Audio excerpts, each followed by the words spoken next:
हरदोई सदर विधानसभा को दलबदल की राजनीति और एक परिवार के लंबे राजनीतिक वर्चस्व के लिए जाना जाता है। अगर किसी एक परिवार का सबसे ज्यादा दबदबा रहा तो वो है अग्रवाल परिवार।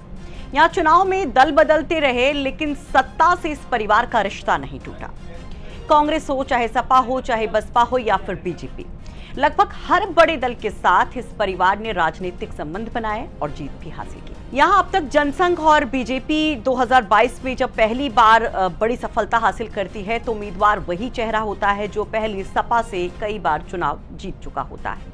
तो 2027 के विधानसभा चुनाव में हरदोई की सदर सीट पर क्या होने वाला है? क्या यहाँ पर बीजेपी फिर से इस सीट पर अपना कब्जा जमा पाएगी? क्या अग्रवाल परिवार का जो एक बहुत बड़ा इतिहास है, क्या वो इस बार उलटफेर के जद में आएगा? यहाँ पर उस परिवार का वर्चस्व टूटेगा और उसका गढ़ समाजवादी पार्टी छीन पाएगी, जिसकी कोशिश में सपा लगातार लगी हुई है। क्या कहते हैं समीकरण और क्या कहते हैं वहां के स्थानीय पत्रकार, आपको एक एक चीज बताएंगे। नमस्कार, आप देख रहे हैं यूपी किसका और आपके साथ मैं हूं सुषमा। सबसे पहले आपको हरदोई जिले का वो सियासी पूरा पिक्चर दिखा देते हैं कि कितनी विधानसभा सीटें हैं और किस तरह से किसके खाते में कौन सी सीट है, और उसके बाद बात करेंगे हरदोई सदर सीट की। यहाँ की अगर बात की जाए तो कुल यहाँ 8 विधानसभा सीटें हैं और इसमें सदर विधानसभा जो सीट है वो सबसे चर्चित और सबसे ज्यादा प्रतिष्ठित मानी जाती है और ये है बीजेपी के पास। नितिन अग्रवाल यहाँ से विधायक हैं जो कि योगी सरकार में आबकारी मंत्री हैं। तो चलिए यहाँ पर पहले आपको ये दिखाते हैं कि आखिर इस सीट का इतिहास क्या रहा है, कब कब कौन कौन कैसे जीता और किस तरह से नरेश अग्रवाल जो एक बड़े चेहरे के तौर पर स्थापित कर लेते हैं सीट पर, वो राजनीति का जो बड़ा नाम रहते हैं, अपनी बेटे को ये सीट किस तरह से पॉलिटिकली ट्रांसफर करते हैं और फिर शुरू होता है यहाँ पर नितिन अग्रवाल का वो जीत का सिलसिला। 4 बार लगातार नितिन अग्रवाल जीते और 5वीं बार जीत की वो उम्मीद लगाकर यहाँ पर बैठे। नरेश अग्रवाल कभी कांग्रेस में रहे, कभी लोकतांत्रिक कांग्रेस, कभी सपा, बसपा और बीजेपी समेत कई दलों में वो रहते हुए राजनीति की और हरदोई सदर को अपना मजबूत राजनीतिक गढ़ बनाते हैं। उपचुनाव समेत इस परिवार ने अब तक हरदोई सदर से 12 बार जीत दर्ज की। खुद नरेश अग्रवाल 7 बार विधायक चुने गए सीट से, जबकि उनके बेटे 4 बार विधायक बने और 5वीं बार वो एक बड़ी जीत का दावा करते नजर आते हैं। इतिहास अगर देखें तो 2012 के परिसीमन से पहले हरदोई सदर का भौगोलिक स्वरूप अलग था। परिसीमन के बाद सुरसा और बावन, हरियावा और अहिरोरी क्षेत्र को मिलाकर नए हरदोई सदर विधानसभा का गठन किया गया, लेकिन परिसीमन के बाद भी यहाँ की राजनीति का केंद्र वही परिवार बना रहा। अगर सियासी इतिहास पर नजर डालें और कुछ नतीजों को देखें पुराने, तो 2007 में नरेश अग्रवाल समाजवादी पार्टी से लड़े और 67,317 वोट हासिल कर वो बड़ी जीत दर्ज करते हैं।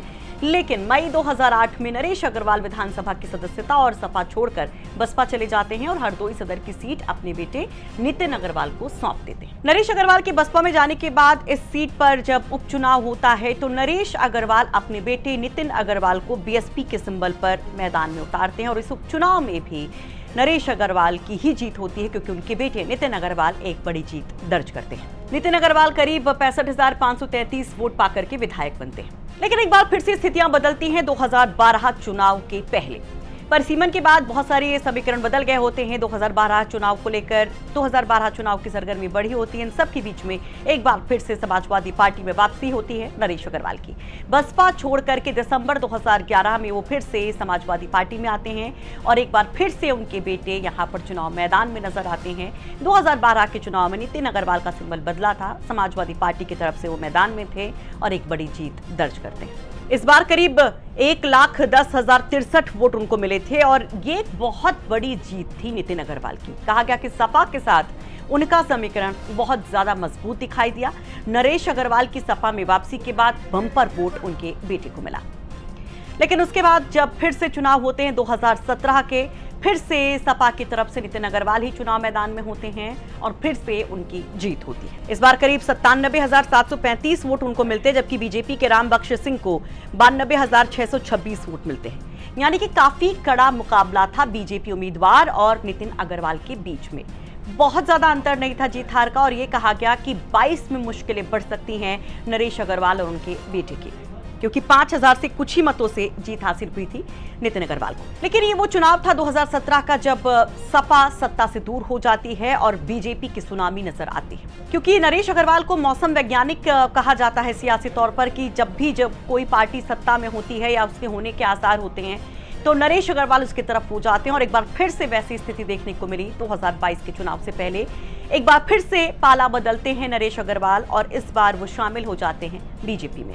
2022 का चुनाव होता है तो बेटे भी बीजेपी में आते हैं और बीजेपी के सिंबल पर नितिन अग्रवाल चुनाव मैदान में नजर आते हैं और बड़ी जीत भी दर्ज करते हैं और फिर उनको योगी सरकार में एक अहम जिम्मेदारी मिलती है आबकारी मंत्री के तौर पर। दिलचस्प बात यह थी कि 2022 में सपा ने पीडीए को यहां पर एक बड़ा आधार बनाते हुए उनके सामने उतारा था एक बड़ा कैंडिडेट अनिल वर्मा के तौर पर, लेकिन अनिल वर्मा को 40,000 वोटों से हार का सामना करना पड़ा था। अनिल वर्मा पासी समाज के एक बड़े चेहरे माने जाते थे और उनके हार के बाद यहां पर यह कहा गया कि दरअसल गलती ये हुई कि पासी समाज से कैंडिडेट उतारा सपा ने और इससे जातीय समीकरणों पर बड़ा असर पड़ा। सवर्ण समाज के वोटर समाजवादी पार्टी से छिटके और इसका फायदा नरेश अग्रवाल के बेटे नितिन अग्रवाल को मिला। अब क्योंकि 2027 की तैयारी है तो एक तरफ जहां नितिन अग्रवाल खुद को काफी मजबूत बताते हैं, जहां एक तरफ उनके साथ बीजेपी का समीकरण है, डबल इंजन की सरकार के विकास की बातें वो कहते हैं, दूसरी तरफ समाजवादी पार्टी के सामने एक चुनौती ये है कि किस तरह से यहां पर सवर्ण कैंडिडेट उतारा जाए ताकि जातीय समीकरणों को साधा जा सके, पिछली बार की गलती को ना दोहराया जाए। यानी कि कुल मिलाकर तमाम चीजें अभी स्पष्ट होंगी सपा की तरफ से उम्मीदवार कौन है, क्योंकि बीजेपी की तरफ से तकरीबन ये तय है कि नितिन अग्रवाल ही वहां चुनावी मैदान में होंगे जो अपनी जीत का बड़ा दावा भी करते दिखाई देते हैं। देखिए 2027 में जीत के क्या समीकरण होंगे, हम तो 27 में अपने 10 वर्ष की उपलब्धि को लेकर जनता के बीच में जाएंगे। समीकरण वो बनाता है जिसकी कोई उपलब्धि जनता के बीच में ना हो। हमें पूरा विश्वास है कि हम जब अपने 10 वर्ष की उपलब्धियों को के साथ चुनाव मैदान में जाएंगे, उत्तर प्रदेश की जनता, चाहे वो कानून व्यवस्था हो, चाहे वो विकास की योजनाओं को क्रियान्वित करना हो, हमारे साथ में है, हमारा समर्थन कर रही है और 2027 में एक बार फिर से उत्तर प्रदेश में भारतीय जनता पार्टी की पूर्ण बहुमत की सरकार बनेगी। चूक समाजवादी पार्टी से कोई नहीं हुई। एक तो लोगों को डरा धमका कर हरदोई शहर के अंदर वोटों के परसेंटेज को कम कर दिया गया।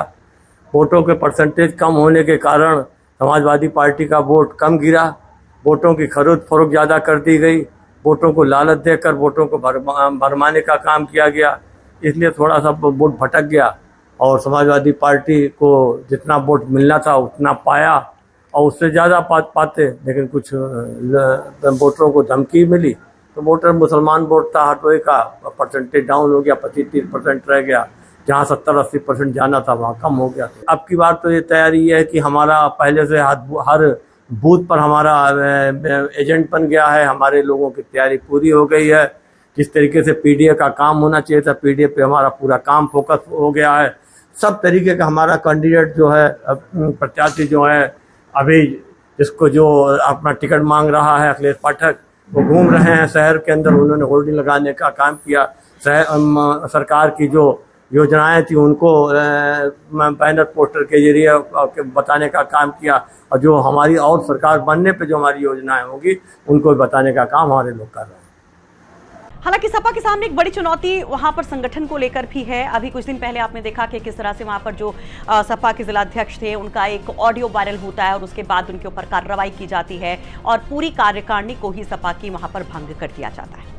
स्थितियां काफी बदली हुई सी भी नजर आती हैं, लेकिन इन सब के बीच में जातीय समीकरण समझना भी बहुत जरूरी है कि जातीय समीकरण किसको फिलहाल मजबूत दिखाते हैं। जातीय समीकरणों को देखें तो यहाँ पर अनुसूचित जाति के मतदाता सबसे बड़ी संख्या में, पासी समाज के अगर वोटर्स को देखें तो सबसे बड़ी संख्या उनकी नजर आती है, करीब 45,000 वोटर्स यहाँ पर पासी समाज के, जो काफी निर्णायक भूमिका में माने जाते हैं। इसके अलावा ब्राह्मण, ठाकुर, मुस्लिम, वैश्य, पाल, कुशवाहा, ये वोटर्स भी काफी महत्वपूर्ण हैं।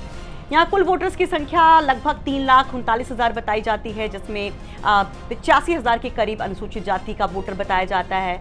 पासी वोटर्स की जैसे कि हमने बात की कि काफ़ी यहाँ पर डोमिनेंट वो वोटर माना जाता है। 45,000 के करीब ब्राह्मण वोटर्स, करीब 33,000 के करीब ठाकुर वोटर, करीब 25,000 मुस्लिम वोटर, करीब 25,000 वैश्य वोटर, करीब 22,000 पाल और कुशवाहा वोटर, लगभग 25,000 कहार, तेली और बाकी जो वोटर्स थे वो भी काफ़ी निर्णायक यहाँ पर माने जाते हैं, क्योंकि हमने देखा कि किस तरह से 2017 के चुनाव में बहुत ज्यादा अंतर नहीं था जीत हार का, और इसलिए कभी भी कुछ भी खेल कोई भी समाज कर सकता है।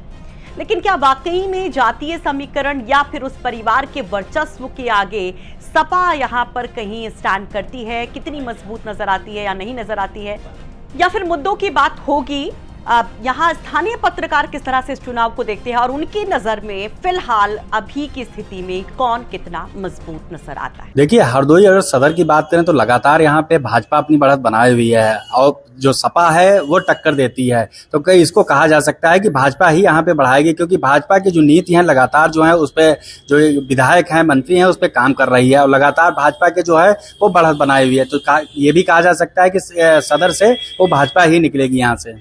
जो SIR हुआ है उसके बाद कुछ समीकरण भी बदले हैं, उसको लेकर क्या सोचते हैं? SIR को लेकर थोड़ा बहुत तो विरोध है भाजपा का, लेकिन कहीं न कहीं भाजपा को ही वोट देंगे, क्योंकि जो पब्लिक है वो लगातार यही अपना बनाए हुई है कि अयोध्या उनका मेन मुद्दा था, तो उस पर राम मंदिर बना दिया। तो उसी को लेकर जो सदर विधानसभा में है, जहां तक है वो भाजपा ही बढ़त बनाएगी।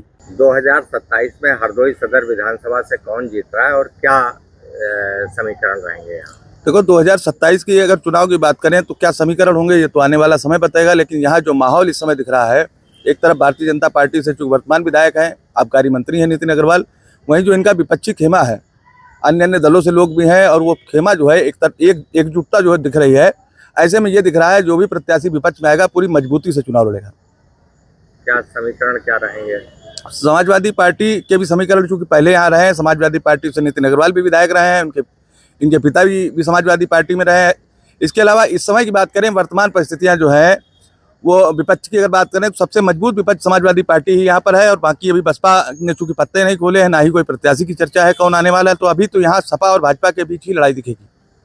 तो हरदोई सदर सीट के बारे में हमने आपको तमाम समीकरण दिखाने की कोशिश की, यहाँ पर पत्रकारों की राय भी जानने की कोशिश की, लेकिन आपकी नजर में हरदोई सदर में क्या वाकई में उस परिवार का वर्चस्व कायम ही रहेगा, ऐसा आपको लगता है, या स्थितियां बदल सकती हैं? सपा को उम्मीदवार कौन होगा और किस तरह से तमाम समीकरणों को बदलने वाला होगा? अपनी राय कमेंट बॉक्स में जरूर रखिए। ये रिपोर्ट तैयार करने में हमारी मदद की है हरदोई से हमारे सहयोगी प्रशांत पाठक ने।